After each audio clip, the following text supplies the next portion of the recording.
Tesla did find some legs today. So the good news that we can start off with tonight is that Tesla was up in the regular day of trading today, although it's a tiny bit off after hours. Eh, But so far year to date, it is the worst performing stock on the S&P, and some of the emotional types on X are turning tail like they did last year when we dropped down to 101. Kathy Wood on the other side is buying hand over fist. Almost all of her, I think all of her different ETFs have purchased something over the last 8 days. I think 8 days in a row now. She's been buying, buying, and buying. So overall, where are we? Where did we think we're going with the stock? Well, that's a very, very good question. I would say it's really heavily tied to the bonds right now. And so the bonds were doing well this morning. In other words, yields were dropping and the bonds were doing well, and Tesla did well. In the after hours, the bonds are now going the other direction. And so Tesla's a little bit off. And that has been, we've been talking about the markets chasing the bonds for quite a while now. I guess we're still stuck in that arrangement until we can get through to the place where the Fed finally gives in and starts actually cutting rates. Well, one of the things that is also affecting the stock price, of course, is the Elon Musk issue. The leader of our company, the man who is doing everything he can to change the world, to make things better for all of humanity. Well, there's just an awful lot of folks that either don't want him to do that, or just don't like him, or would like him to do it, but they'd like him to do it in a different way. And Cramer and Faber, they came out yesterday. They were very supportive of Elon and the whole business with the state of Delaware. But today, Cramer was calling on the board of directors to really, really stand by their man. Maybe make some kind of a statement that Elon is fine. Nobody's worried about him doing drugs. I mean, yes, we know he's got some depression issues. That was obviously, brought out in the biography earlier this year, and Elon hasn't walked away from it or tried to say that's not true. And he's even talked about some of the ways that he's tried to deal with his depression. There's a huge percentage of the population that deals with issues like that and do just fine. They can work just fine. And Elon seems to be accomplishing a lot, even though he has some issues in terms of depression. Well, anyway, they would like maybe Cramer suggesting that the board should come out with some kind of a statement, possibly mentioning, of course, that he's passed all of his drug tests, and that they see no instability, that everything's fine. Now, that would be one way to do it. And then Cramer suggests the second way to do it would be to hire an outside third party to come in and give a third party disinterested conclusion after, going into some private investigations, whatever method they would use to come back and say the same things, that no, Elon seems fine. We've talked to lots and lots of folks and he's not in any trouble. No, there's no reason for him to go into rehab or any of the kinds of things that the Wall Street Journal was talking about. I see the Wall Street Journal thing as a screed. Cramer was not very kind either to that particular article. Everybody that I've read and seen about this really feels like it's Wall Street Journal's just got a problem, and they're one of the folks that are just seem to be after Elon or after Tesla or after both of them for some reason. Some people don't think the advertisers have anything to do with that, but the Wall Street Journal is, of course, depending on advertisers to stay in business. So, let me know in the comments below. What do you think? Do you think that the board should hire an outside group? Do you think the board should put out a statement? Or do you think they should just ignore it and see if it goes away? Or do you think the SEC will come in because of what the Wall Street Journal is saying and find out, do their own investigation with regard to Elon's suitability, or with regard to the issues of cronyism or the board not being independent enough? We've certainly spent a lot of time on that on this channel, and other people have spent a lot of time also proving that there's not any serious, there's people that are on the board that are his friends. There's people on the board that have financial interests that they've invested in one another from time to time. I don't think that's very unusual.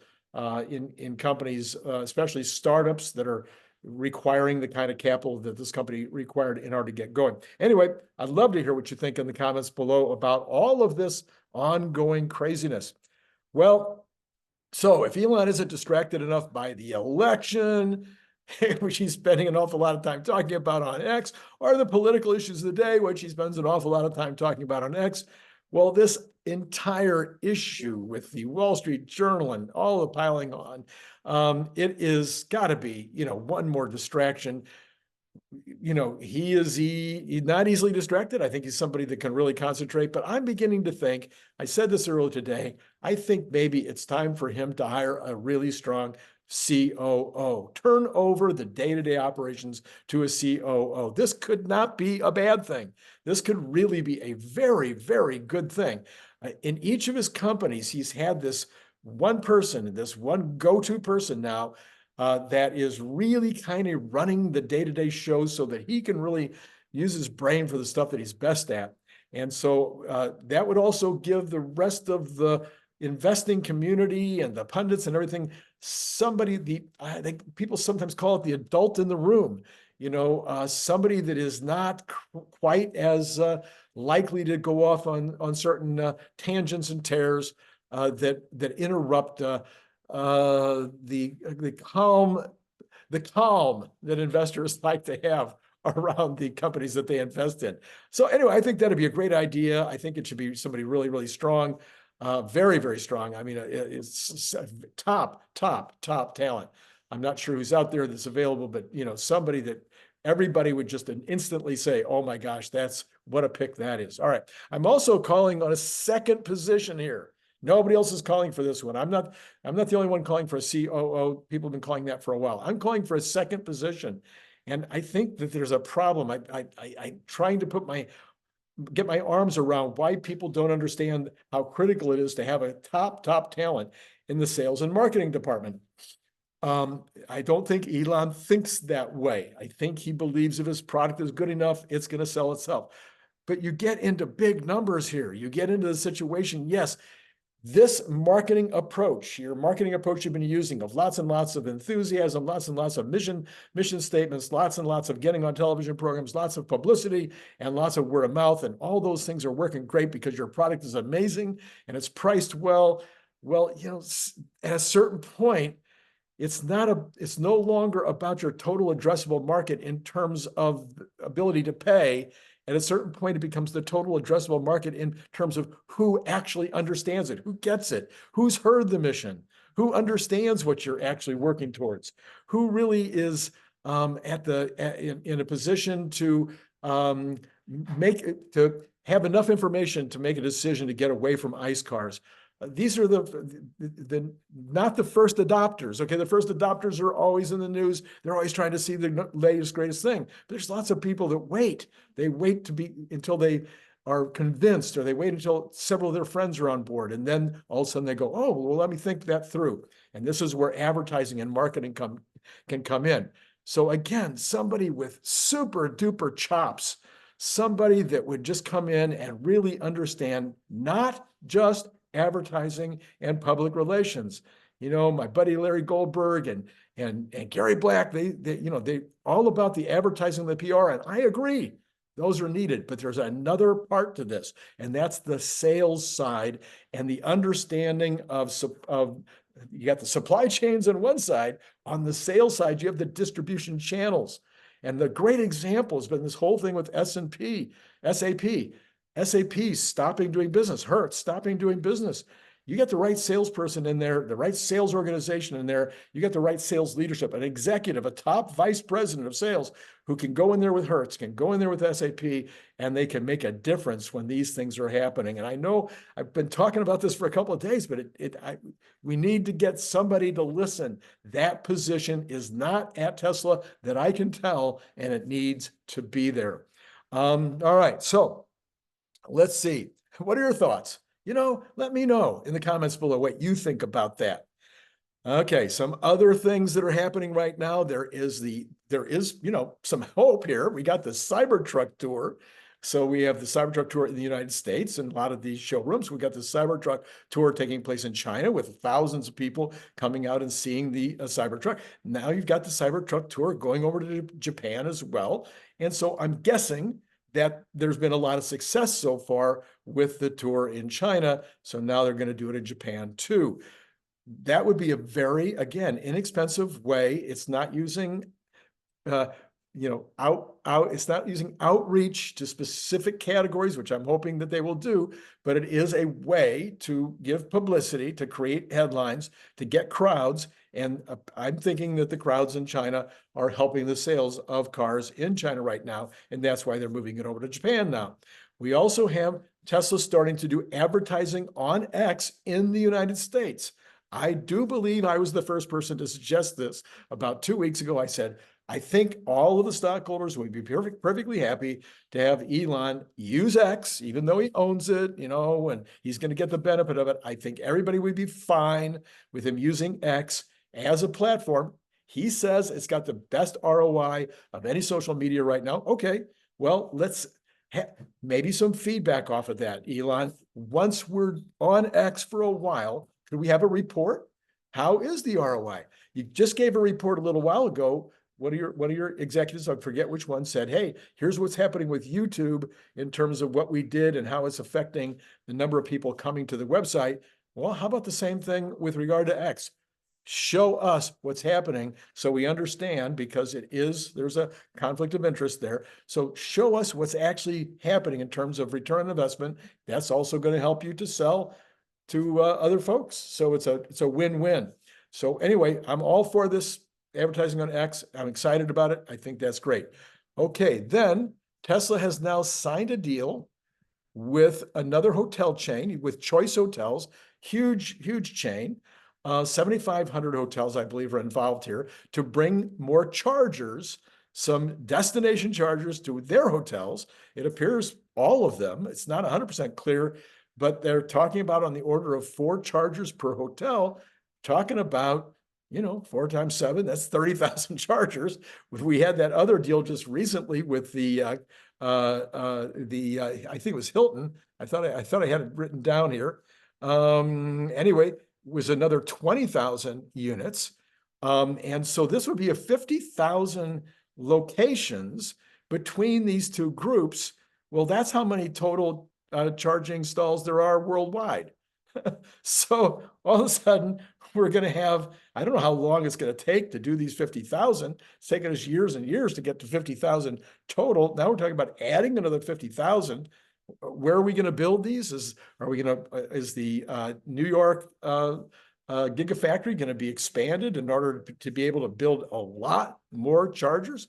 And what's the impact on the bottom line here? Are we going to get much revenue off of this? What's Tesla's cut? How does that work? I think that's a question that should be asked in the next earnings call. And there's more than just these two. Remember, there was another BP, I think it was, out of England, with another huge number of chargers.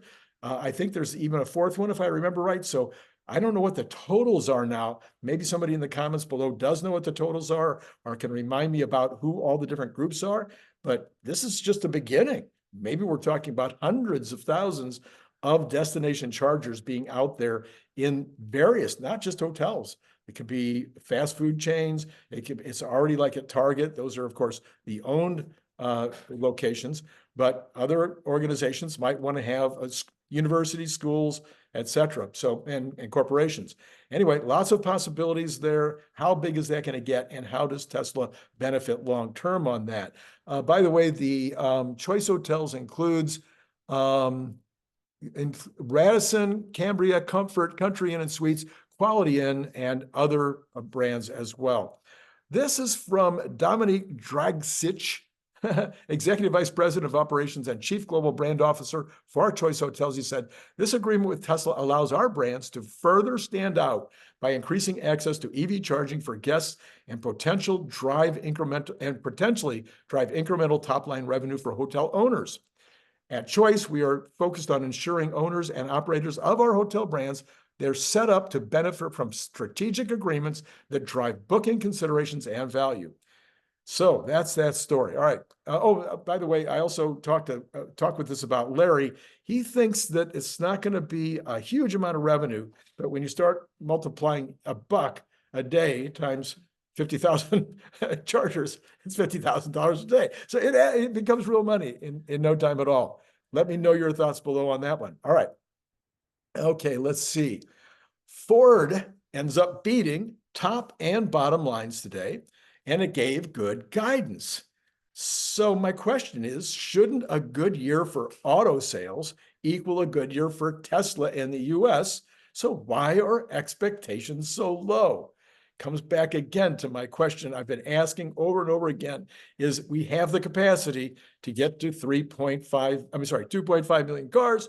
Why is everybody thinking it's only going to be 2.1 or 2.2? I know Larry's at 2.4, I'm at 2.35, but the people that are taking a lot of energy to think this through think it's going to be a lot less. It seems to me it's a difference between our productive capacity on our sales capacity. Where is the sales department? I don't want to hear any excuses. I want to hear sales results. Okay. So, and by the way, everybody's talking, of course, that Ford lost a huge amount, I think over $1 billion on their BEV division. And I think that's not news. We know that was going to happen. All right. Today, all 4 different Fed presidents all trotted out. Of course, they repeated the current line. No interest rates cut now. They're coming later. Bonds recovered during the day. The bonds recovered. The yields dropped. In the after hour, we'll check it out again in a minute to see where they are now, but they were going back up a little bit. The yields going back up, bonds falling off, a little profit taking. Not sure where it's all going to fold out, but I wonder maybe if there's a point at which it's going to become the mindset of the market that it's May. It's just May. I don't think most people are thinking that it's going to be June or later.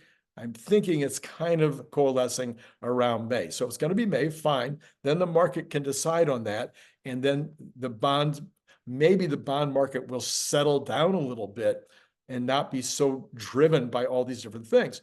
On the other side of the coin, we got a new CPI coming out next week.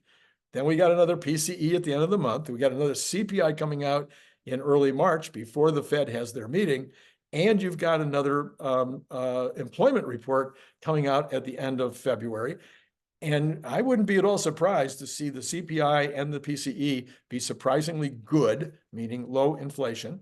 I wouldn't be at all surprised to see the employment numbers get whacked. In other words, that the employment numbers that were out in just last Friday were completely wrong. Okay, now remember, all year, 9 months out of 10 months, actually 9 months in a row, there was an average of a 35% reduction in the number the very next month that we had seen.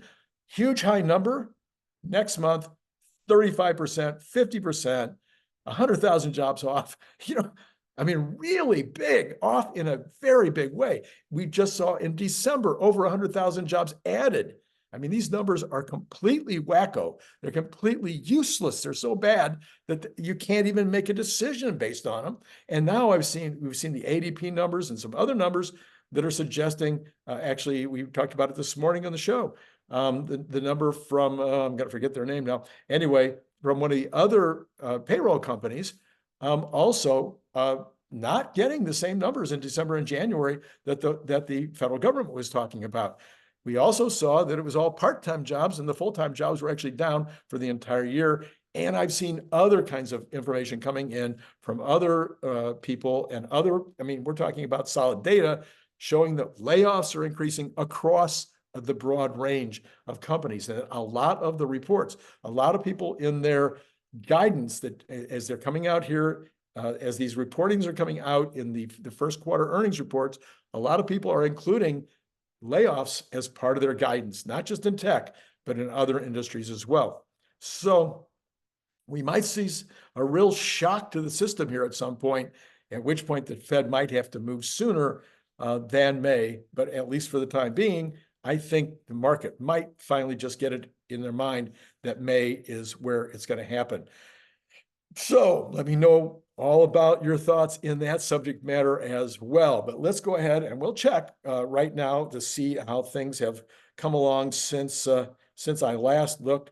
So let's start with Tesla, of course. And Tesla in the after hour, after being up $4 today, is now down 21 cents in the after hours. So not significant change in the after hours here. Last time I looked, nothing had a significant change. But let's go ahead and look. So we've got the 10-year is up 1 basis point, 1.2 actually. So it's up. And that's significant. One basis point is significant. You've got the rest of the in fact, everything is up. So pretty much across the board, except for the 2-year, which is unchanged, you've got everything up. And some of it up, so like the 2-month is up 4 basis points. So the short terms continue to be crazy out there. I heard another person today explaining what's going on with that. And again, it has to do with the number of treasuries, bonds in the short term that are being sold compared to the number of bonds that are being sold that are long term. So there is so many of the short-term bonds being sold that it is driving the price down and therefore the yield up. And that's what's going on there. And of course, we're having a big bond sale tomorrow, huge bond sale tomorrow, very, very large one. Okay, and now the 2-year is actually down 0.2 basis points.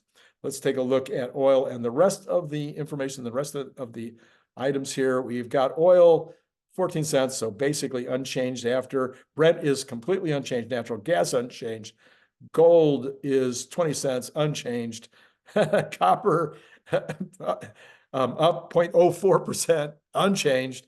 The dollar unchanged. Bitcoin up 761 for the day though, and it was already up early this morning. So I would say basically compared to the regular trading day, it's basically unchanged also. And here are the futures. Okay, the futures on the stocks. So you've got the Dow Jones up. Nope. You've got the Dow Jones down 15 points, 0.04. S&P down 1.75. NASDAQ down 0.5. 5.5. I mean, basically unchanged. So as I mentioned, right now in the futures markets, in the pre-markets, you're basically getting almost no activity today. Again, not much reporting coming out the rest of this week that's going to move markets a lot. Not any significant, huge earnings calls, earnings reports, earnings calls that are going to move markets much. So we might have a lot of kind of a calm rest of the week. As soon as I say that, tomorrow will be like, anyway, let's run back just one more time and see if Tesla's moving. Actually, it's moving closer to the green, but it's still down a little bit right now in the after hours. Okay, so please hit like, please hit subscribe, please hit notify. We'll have Scott Walter tomorrow. Scott Walter is going to come on. What we're going to do is there's been a lot of news about the bots this week. Tremendous about last 5 to 6, 7 days, but it's been pretty hard to find and hard to digest. It's been in 2-hour-long interviews. It's been in, science magazines. It's the kind of stuff that doesn't necessarily get to a broader audience. So what I want to do with Scott tomorrow is kind of bring it home. Let's take a look at it in terms of where the bot is, what's happening right now. Where are we in the progress of getting this thing to market? What can it do? What can it do? What is it likely to be able to do soon? What are people thinking? One of the things we'll be talking about is his joint interview with James Dalma over on Nelson. I think it's Nelson's channel. I think maybe not. Don't quote me on that. Anyway, but we'll be talking about that interview. And James Dalma thinks there'll be bots working in Tesla factories this year. So you're not going to want to miss that one tomorrow. That's why you want to hit notify. Jeff Lutz should be with me on Wednesday night to do the Good News Wednesday show. And then earlier today, I went into a lot more depth on this issue of what's happening with the sales side of the business.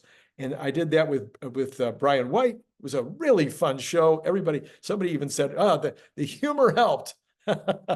So having Brian on is always fun. So if you want to go see that one, I'll put the card right here because he and I do have a lot of fun together. All right.